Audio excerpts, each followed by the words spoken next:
Alhamdulillah Rabbil Alameen. Hamdan kathiran tayyiban mubarakan fihi. كما يحب ربنا ويرضى وأشهد أن محمدا عبده ورسوله السفيه وخليله الآخر في الدنيا والأول في الآخرة ولا نبي بعده صلى الله عليه وسلم أما بعد. This is the fifth night, the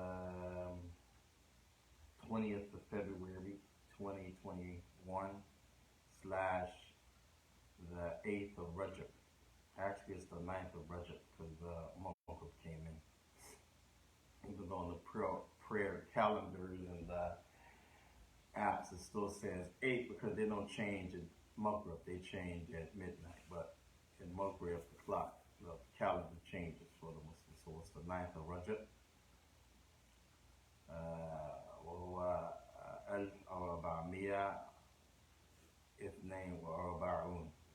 1442 after the Hijrah. I should say tonight is the fifth night, the Mufdal night. I sent out a post yesterday saying it's going to be on Friday and Saturday. And inshallah we'll cover more that way, inshallah.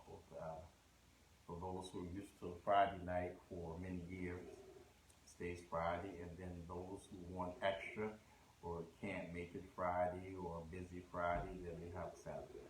And all of it's relevant to the teachings and the fiqh of the Imam, the Muhaddith, the scholar of Hadith of Yemen. They also call him Al-Mujaddid, Yujaddid الدعوة الإسلامية على كتاب والسنة في عصرنا في Yemen. He was also the reviver of the true Islam according to the Quran and the Sunnah. Doesn't mean other people didn't come before him and didn't teach pure Islam, but when we talk about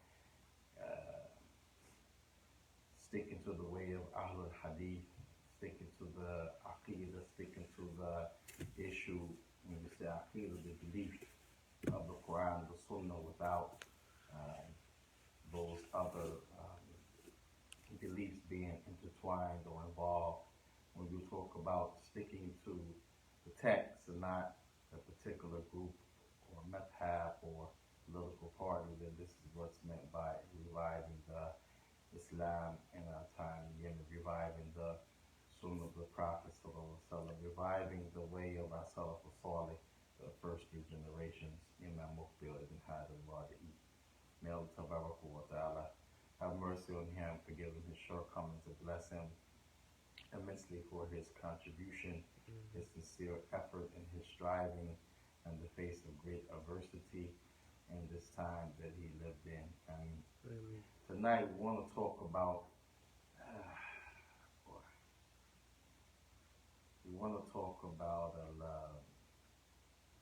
a question that was asked of the Shaikh.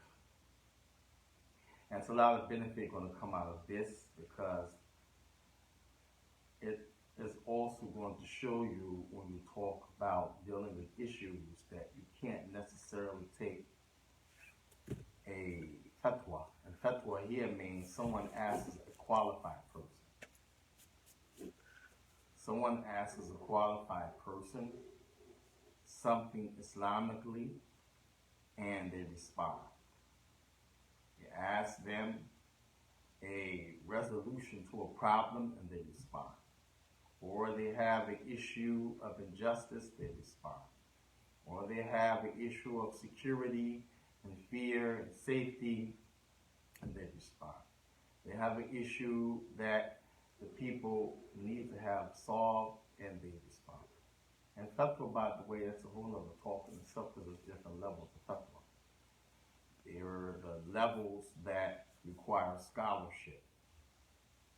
like I don't have. I'm not a scholar. A student of many, but not a scholar. Alhamdulillah for what Allah has given me. I wouldn't want that responsibility, a scholar.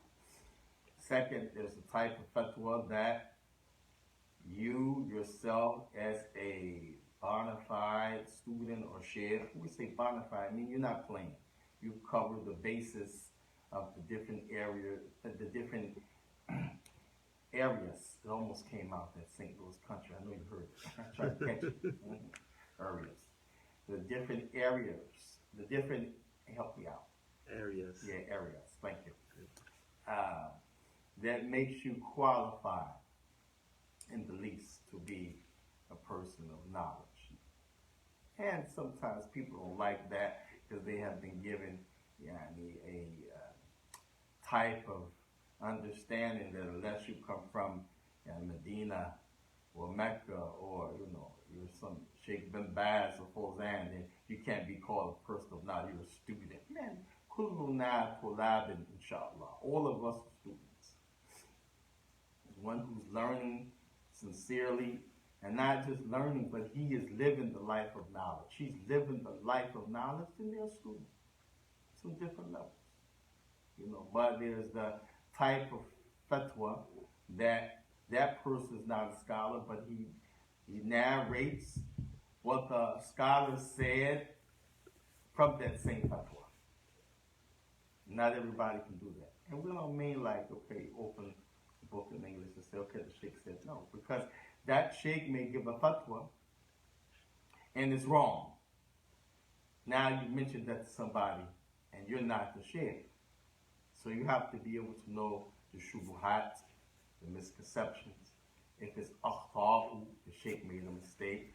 And all of that's part of the level where still you're allowed to narrate the fatwa of the ulama and not give your own fatwa. So you see it's not that easy. So why am I mentioning all of that? Because this is one of the first things that you're going to hear. It's a fatwa. The sheikh was asked the question. And it's not always that you could take something from another land and apply it in your land. That's the chunk of the meat you're going to get out of this question that the sheikh has asked. Also want to mention what the sheikh mentioned about al-ishtighal bi-rudud ala hizbiyyin. Somebody using a lot of time and energy, being busy with refuting the sects, the different groups. What the Shaikh said about that. And the last thing, how the Prophet did mention how the nations will come upon us. He prophesied how we would become splintered and weak, like he said, like the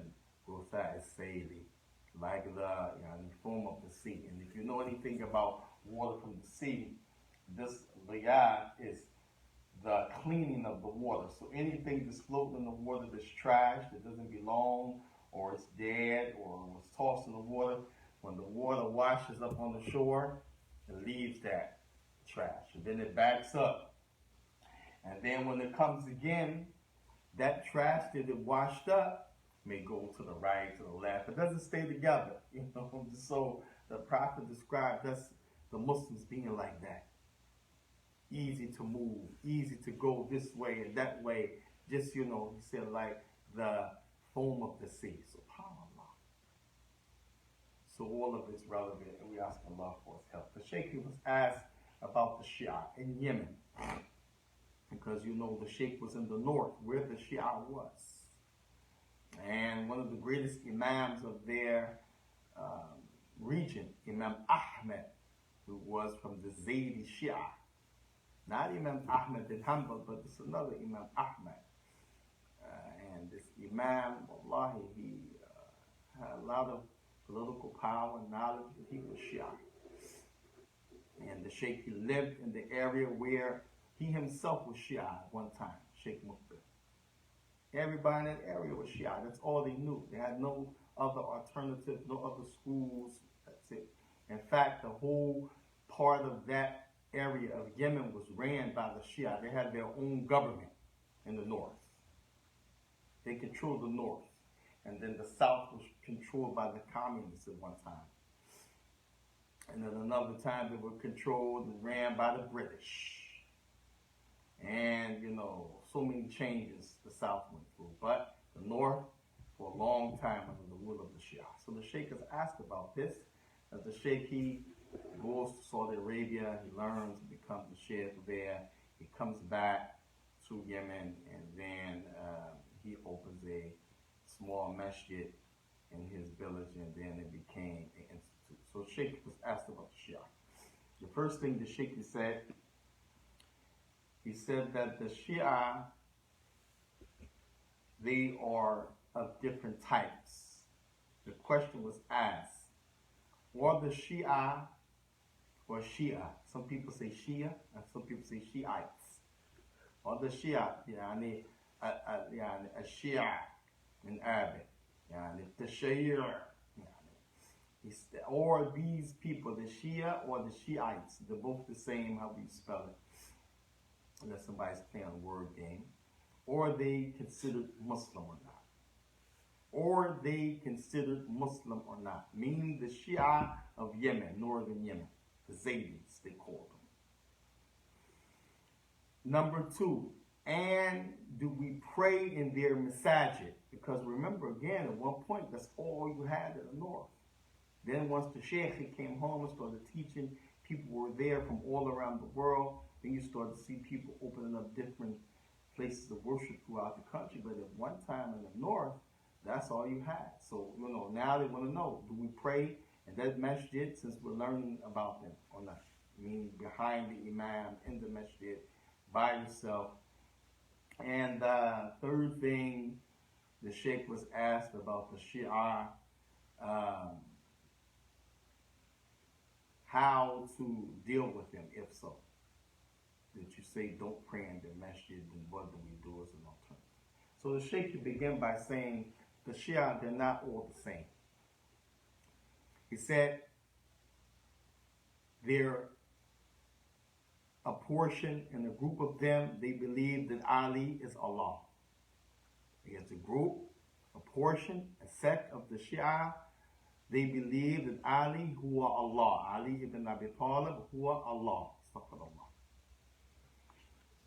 He said, for whom they should be Muslimin. He said, so these are not Muslim. He's speaking. He said, then there's another group from amongst them, or sect, or some of them believe that Al-Quran naqas. Al-Quranu naqas.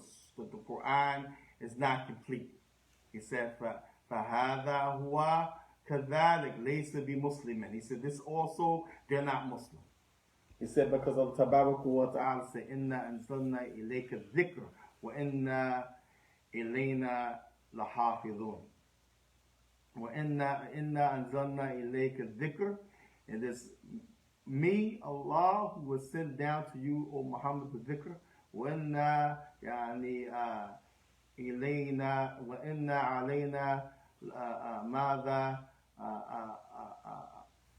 وَإِنَّا إِلَيْنَا لَهُ لَحَافِظُونَ. And it is us who, it's our responsibility. But here Allah, when He says our, He's talking about Himself. I will protect it, that dhikr. So the Shaikh said these two examples of Shia, they're not Muslim. Those who say Ali is God, that's a big story, you can go and research it. And they went to get him, try to kill this guy, he fled, Allah Musta'an. And eventually one of the Sahaba got him, and he was killed. And this guy, he was from the Yahud, who infiltrated, just like Sheikh Islam Taymiyyah said, every deviant group was started by a Jew or Christian. Every deviant group of the Muslim was started by a Jew or Christian. Amazing. Allah. And then except when the Quran is not complete. Also, some of them, they said the Quran was given to Fatima. Allah Musta'an. When the Prophet made the Mi'raj, he went up to the heavens and back, said that Allah gave the Quran to Fatima. Yani, but we know that, subhanAllah, that's not true. And then she gave it to Ali. And all of this kind of crazy. Kullu hadha kufr, wallah, kufr, tamam, pure kufr. You can't even say it's concentrated or, have some artificial. This is pure kufr, uncut. SubhanAllah, how could he be a Muslim? So Shaikh said that. He said, and then Imam Mukbil goes, he said, most of the Shia, and he's talking about in Yemen. This is important because this will show you why the country became the way it is up until now. But this whole thing about the Houthi. Houthi is the name of a man who was a Shia, a Rafidi. As we talked about this the other day. When we say Rafidi, they're kuffar. Anytime we hear the Rafida or the Rawafid, plural, they are kuffar. And they're put in the category of Shia because Shia means that a person has extremism towards Ali. That's the basic meaning of Shia. Someone غلو يعني بحب لعلي ibn Abi Talib. Somebody who goes extreme in their love for Ali. That's Shia. Now you have what are the different sects because they go beyond extreme love to Ali, such as again saying Ali is God. That's beyond the extreme love for Ali. Now see, listen, I believe Ali should have been the Khalifa after the Prophet because he's from the Prophet's family, like Moses and Harun were to one another. That's extreme love for him. It's something else too because, again, everybody agreed it should have been Abu Bakr, even Ali, but that's an example of extreme love for Ali. Prophet said Ali huwa alum. Huwa alum. Huwa yani alum. He's an institute. هكذا ومن يعني إثرتي. He's from my tree. All of this extreme love, if you say all of this means he should have been the leader. There's no proof that he should have been the leader after the death of the Prophet. Everybody agrees no one was more befitting, no one had more skills, no one had more Iman, no one had more closeness to Allah after the death of the Prophet amongst the companions, and Abu Bakr also did. No one disagreed with that except one companion, and that was, if I'm not mistaken, it was Sa'd Muhammad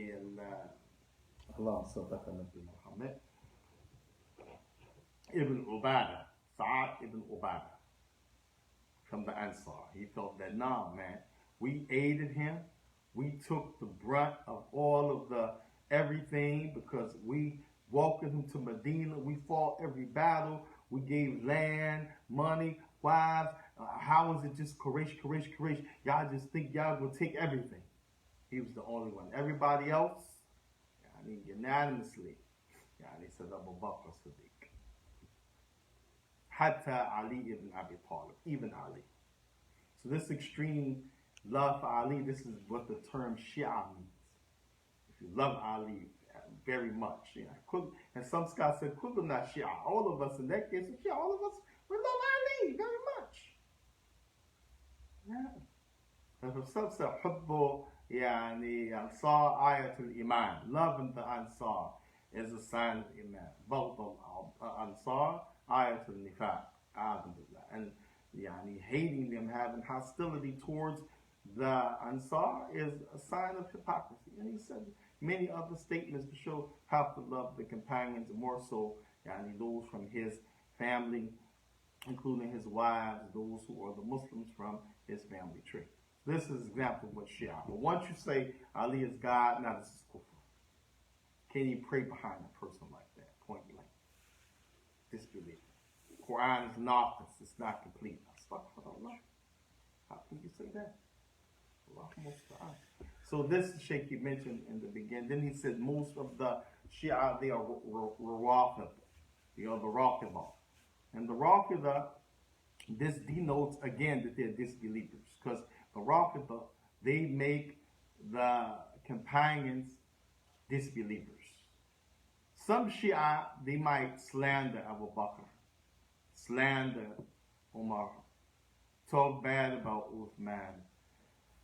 But once you say that Aisha made a zina, she's not clear. That ayat ain't clear. This is kufr too, because Allah cleared her. Once you say Abu Bakr, Umar, Uthman, Kuffar, pigs, Jews, this is kufr. Allah named them, Muslim, named them, Ashab al-Rasul, named them, believers, Rabbi Allahu anhum, Allah said on all of them. حتى معاوية بن سفيان even معاوية قطعة من هذا, he has a portion of that because he's a Sahaba, like it, who like it, hate it, who hate it. With all the stuff you could say about him, this and that, listen, Muawiyah Sahaba, he got a portion of that. Allah forgave him point blank. Hope he forgive you and me. So, the Shaikh mentioned them. One, there's some that say Ali is God, they're kafir. Number two, there's some that say the Quran is not complete, they're kafir. Number three, most of the Shia of Yemen, this dispels a great myth. Most of them, the Shaikh said during his time, they were Rafidah. It shows you how they were able to be with the Iranian Rafidah and take over the country the way they did. If they were just Zaidi, which most people have said that the Zaidi, this is a special Shia of Yemen, they follow Zayd Abedin, the grandson of Ali ibn Abi Talib, that they're closer to Ahlul Sunnah than the other Shia, and the Shaykh is going to talk about that too. Most of them, they said this. Even in the book, you look up Zaidi, they said, هم أقرب إلى أهل السنة وهم الشيعة من جنوب اليمن عند الجبال. They say they're the Yemen Shia, they are the closest in belief and fiqh and practice to the people of the Sunnah, and they're in the northern mountains of Yemen. Sheikh said most of them, أقلبهم روافد, most of them are Rawafid, kuffar. So now you see how they're able to just kill a Muslim like that. The Shia that would be considered close to Ahlul Sunnah from amongst the Zaydis, they lived with the Ahlul Sunnah for years, and there was no war like that.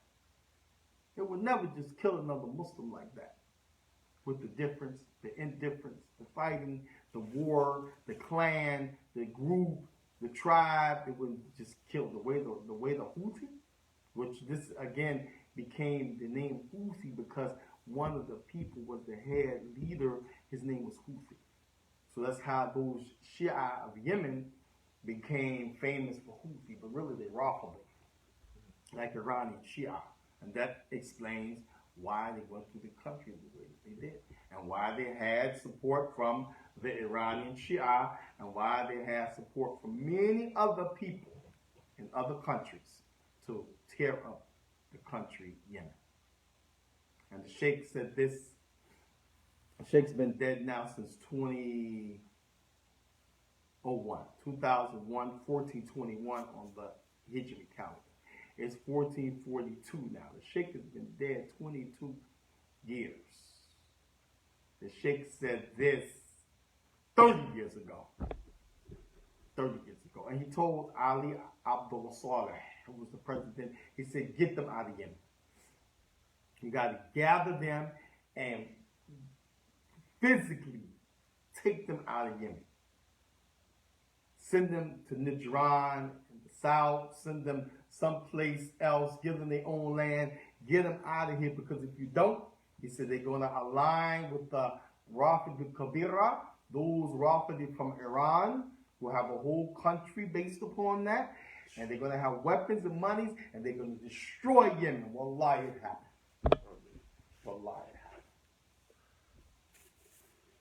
So, this is important to understand because it shows you where we are today. When you look at the history and what the Imam he said about the Shia, that most of them, the Shia of Yemen, Rafidi. Let's make no mistake about that. They are from the Iranian disbelieving so-called Shia, but not Muslim, that hate you, me, any Muslim that's yani, upon the Sunnah, not upon the Sunnah, bid'i, it don't make a difference. We're all in the same category. They hate us, we consider kafir. The Shaikh, he said, as it relates to Zaydi, again, this is the term they use for the Shia of Yemen only. He said there are some people that have said that the Zaydi Shia is the closest to Ahlul Sunnah in their Aqidah and their fiqh. The Shaykh said, but that's only because they have not studied and read the books of the Aqidah of the Zaydis. Now the Shaykh was in the Zaydi school, Shaykh Mubbil. And I remember he told a story when he went to Saudi, he went twice. He went first to work because he was poor. I had the Jambia on last night. The Yemeni that with the belt, I don't have on tonight. The Sheikh would pawn that. And they had Jambia, the dagger, that was expensive. That one I got is just like a souvenir. They had Jordan, it's expensive. The Sheikh would pawn that for chicken to feed his family. You know, and they would eat off that chicken for like 3 or 4 days. You know, like one drumstick, everybody got a little piece of with some rice and bread. Not like us, a whole chicken and I want a thigh and a leg and a wing. No, we're gonna break off this little wing. We're gonna break off this little thigh. We're gonna break off this, you know, this leg. Make this chicken last. That's our protein. Other than that, we just got rice, bread, and tea. So the Sheikh would pawn his jambia, his dagger, and he to feed his family. Poor man. And they had like their own grapevines and raisins and this, but they were poor. So the custom was go to Saudi and work. Then you bring your money back and then, you know, you can eat. And so the Sheikh, initially when he went to Saudi Arabia was to work. But prior to that, he was in the Shia university, the Shia school. Everybody was in those universities. And he told a story that, you know, he always loved knowledge since he was young. He said, but they didn't have nobody there but Shia, and they would make these false songs and rhymes. And so when he went to Saudi Arabia, then he asked one of the guys there, the doorman, where he was working at the building, what books to read. And the guy was kind of religious, so he gave him a list of books, told him read Lu'lu' wal Marjan Tafaqa alayhi Shaykhan, the hadiths that are collected in one book called Pearls and Coils, the hadith that are agreed upon Bukhari and Muslim. So they put them all in one book. But some hadith is in Bukhari, but it's not in Muslim. Some is in Muslim, it's not in Bukhari. They took the ones that are in both, put them in one book. Riyadh al-Salihin by Imam al-Nawawi, the book of Ibn Hajar, Bulugh al-Maram, show you, you know, the different ways to understand the text. Kitab al-Tawheed, the Imam Muhammad Abdul Wahhab, how to worship Allah. He got all these different books. So by the time the Sheikh came home in a couple of years, or a year or so, when he wanted to give da'wah, they told the Sheikh, Uskud ya Mukbir, be quiet. We're going to put you in jail, you know, or else, shut up. So they said he's brainwashed from these people in Saudi Arabia, the Wahhabis. They forced him to go back to the Shia school, the Zaydi school. And so because the Sheikh, he knew now what was in the books of the Zaydi from learning what's right, he could only study Arabic. So he studied this book called Qatra al-Nadah. This book is one of the major top books of Arabic. If you study and master this, you would take the class, graduate, and take it the next semester, because he knew he couldn't take nothing else. So when the Sheikh says that it's because these people didn't read the books of the Aqidah of the Zaydis, that's why they say they're the closest to Ahlul Sunnah. He said, but they really not. He said they have a book, for example, where one person, I forgot the Shia there, he died now, but the Sheikh said he wrote a book called, this man, he wrote a book called Irshad al-Sami' ala Jawaz Akhadha Amwal al-Shawafi, the permissibility of taking the money of anybody who's a Shafi'i. Why? Because they deem Imam Shafi'i and anybody who follows his teaching to be a kafir. And you would never know that about the Zaydis unless the Shaykh brought that.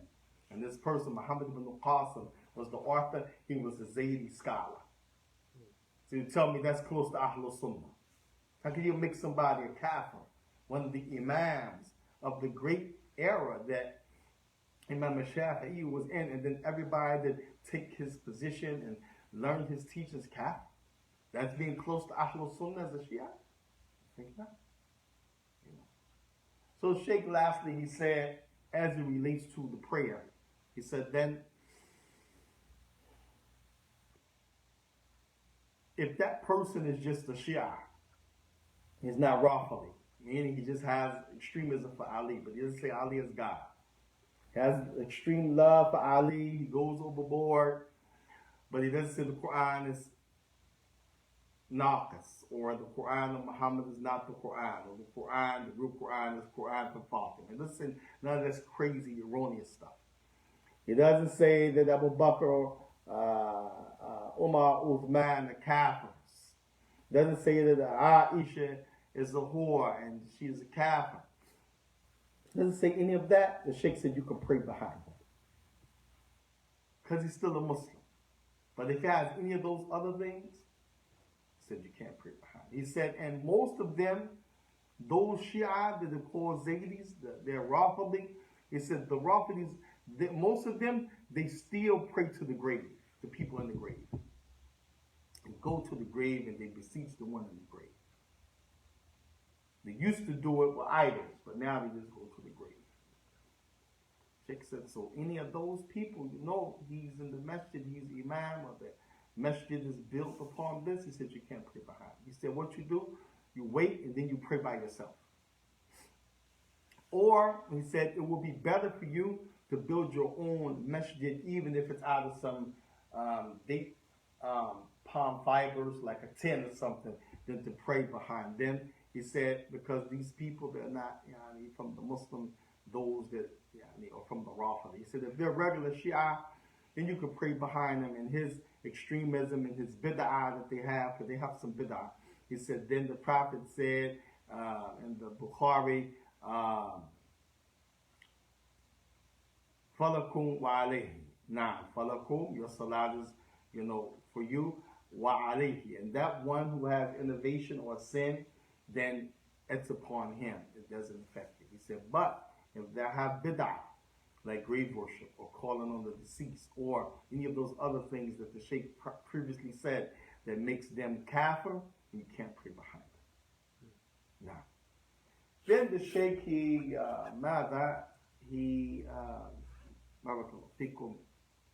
when it comes to the issue of being busy with talking or warning against the sex, because you got to understand this is something that the Sheikh had to do in Yemen, because you had so many political groups and religious groups, and they were like, we don't know a country to be at war because of what you believe, and somebody hate you to that extent they want to annihilate your village and kill you and rape your women. But that really, that's what's up in Yemen during that time. So of course you got to warn the people, and they have deviation. You got to warn the people, And so the Sheikh is telling the students, don't busy yourself with refuting the groups, the different groups that the Sufiya, or the Hizb, this sect, or Jamaat al-Tabligh, or Jamaat al-Islah, or these different groups, that the Sheikh himself would warn against and refute them, because that's the job of an alim, especially when they're deceiving the people. But for the students who learning, the shuyukh, they don't have to do that. The Sheikh said, don't be busying yourself with that. Busy yourself with the ilm.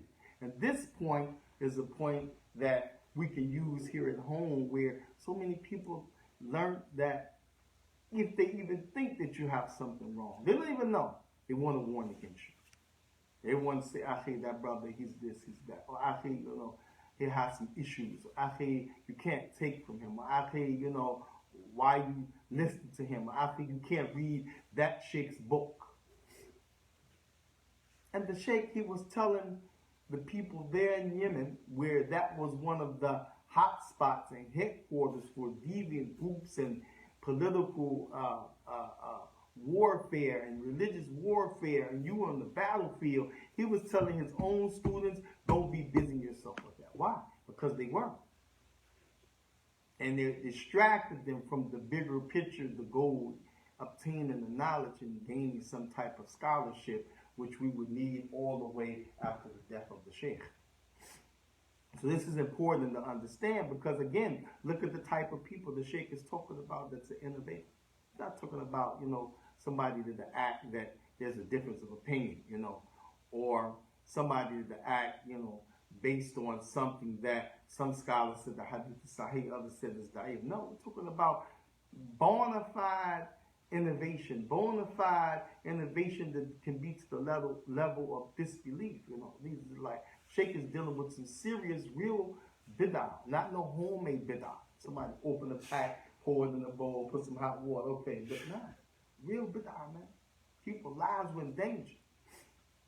You know what I'm saying? So that's another point that's in line with this whole issue of Shia, because the Shaykh was clarifying, he was asking the question. And even the Shaykh, he said he wished he would have used less time refuting them because he could have wrote more books. He said that towards the end of his life. Not regretting, but understanding that, perhaps he could have paid more time to dawah if he didn't use so much time refuting. But the Shaykh, he made that judgment based on the environment, based on the need, and he was the imam. That was a job for an imam. Allah make it easy. And then the last one has to do with the Hadith of Thoban. Hadith of Thoban, where the Prophet sallallahu alaihi wasallam, he mentioned Yushik umumum and tada alaykum kama tada yani ala akalatu yani. He said that the nations will come upon you. The nations will converge upon you like you will converge upon the food on your, and the Prophet described the eating plate. You understand when they eat, if you remember the hadith, Salam to the boy, Samillah, Kul bi yamin, Kuma yalik. Say Bismillah, that's Samillah. Yani, Kul bi yamin, eat with your right, and eat what's close to you. Why? Because all over the tray is big as this table. He's reaching here, he's reaching here. He's taking food from here, from the left, from the right, in the middle.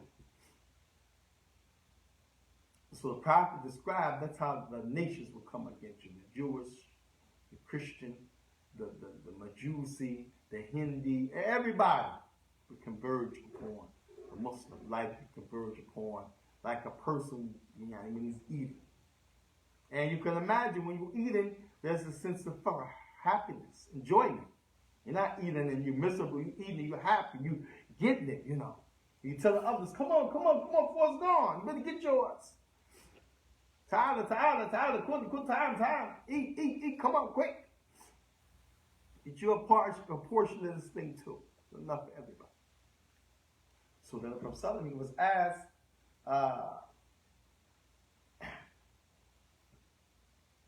Bikillatin nahnu yawma idhin. He said, will it be because we were few in number?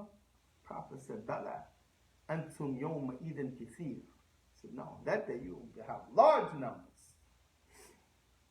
You will have large numbers. Then the Prophet he said, but you will be like qiyaf. Yani kuntum qiyaf kal qiyaf as-sayli li. You will be like the foam of the ocean. And they said that فإن الله تنازعوا روح من قلوب عدوكم كما قال. And Allah will take the fear out of the hearts of your enemy. The word ruh, and then we'll end here. The word ruh. This in the hadith of Jabir bin Abdullah in the Sahih Muslim. It's not written up there. I just, as a reaction, and I can't see. Jabir bin Abdullah, this hadith is Sahih Muslim. Prophet he said there's khamsa khaslatan, there's 5 things or 5 miracles or 5 descriptions of miracles that Allah has given me. No other prophet, no other people, no other nation has had before me. 5 things. The first one he said, Al-Fatiha. No other nation, no other prophet has been given the Fatiha. He said, Wa Masiru Yani Ruh Yani Lishahr. He said, and the fear of me in the hearts of the adversaries, the enemies, for a month's travel. So when you think about it, a month's travel, like now, if you want to travel somewhere for a month, imagine getting your car and you got to travel for 29 days. Pick anywhere. You're just driving to get to your location. You're stopping, you're sleeping, hotel, gas, eating, bathroom. Whew, you're going to be worn out. 3.5, 4 weeks, 29, 30 days. But when the prophet said that, what was their mode of transportation? Camels. A month's travel actually is not really a month's travel. Woo, you imagine. And some of them said this is like 1,000, what you call this, kilometers. 1,000 kilometers. You know, kilometers are more than miles. We use miles. In Canada and Great Britain, we use kilometers. Just like we use pounds, we use kilos. Weighing food. The point is that the prophet mentioned this. They will be so afraid before the prophet even reached them, months if they knew he was coming. Allah gave that to the prophet. No other nation had that. This is the thing that's in the other hadith about them conversion. Allah would remove that from their hearts. Remove that from the hearts of the people that are against the Muslims. Have no fear of Muslims. And then the Prophet he mentioned, Antum kathirin yawma idin. You'll be a lot. But then he said, but you'll be like Qiyat al-Sayyid. You know, and that shows you why we're so weak, because the trash from the ocean pushes it. There's nothing stable about that. As soon as the water comes back, it'll take it again, move it, push it over here, take it back out to sea. I mean, where's the stability? Nothing is whole. There's no ijtima' being together. There's no quwwah in that, no strength in that. Prophet described it for a reason. You know, it's easy to, move you around, separate you, put you here, put you there. Yeah, that's how we will be. And then the prophet he mentioned in the end, hubb ad-dunya wa karahiyat al-maut. People will be too attached to the dunya. And then and hatred to die doesn't mean like the prophet was saying suicide bombing, like people say today. I want to die. Boo! No. The prophet is talking about looking to meet Allah in the hereafter. If you're looking to meet Allah in the hereafter by being good to your neighbors, by being good to your parents, by being a productive member in society, to the point even when someone does harm to you, you try to return that harm with good like the prophet did. You worship to Allah, you worshiping Him, no other than Him, you're relying on Him, while you still try to take some routes and different things to achieve what you want to achieve, believing that He's going to see you through and help you. There's no way you can do all of that and make it to the paradise except one thing. You gotta die. And that's why the prophet mentioned, they would hate to die, because the companions, we're not talking about literally like someone, he wants to kill himself, or as they, lie and have the people mess up today, car bomb and a bomb. So he wants, no, we're talking about the person looking forward to meeting the Lord. So they're conducting themselves in a fashion that when they meet their Lord, they're going to be rewarded with the paradise. They won't be victims of the hellfire, because they were good, they were obedient, they were upright, they were fair, they were just. as we looked at it, and then we'll close. 100 years ago, 70 years ago, people were right in this country happy to have the Muslim as their neighbor. You know, the Muslim not going to steal, he's not going to climb in your window, take nothing, rob you, he's not going to go to work, you know, be in the bed with your wife. He felt safe. The Muslim is my neighbor. Now, subhanAllah. I don't know. Muslim, my neighbor, I might have to move. Yeah, that's how bad it is. Because the people have a love for the worldly things. So the sin, the transgression, the lack of fear of God, the lack of doing what's right, the lack of being sensitive to others and, you know, being a person of humility. It's out the window. Why? Because the only things what you can get worldly, is if there's no hereafter. There's no consequence in this life, and ultimately, no one's going to face the hellfire. So you just do as you want.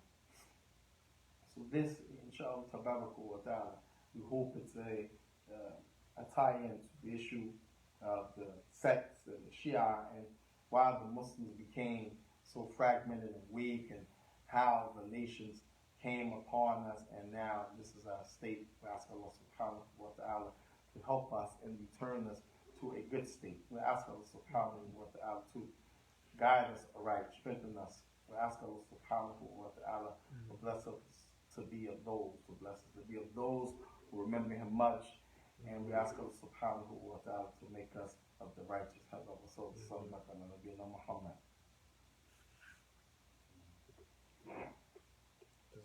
Yeah.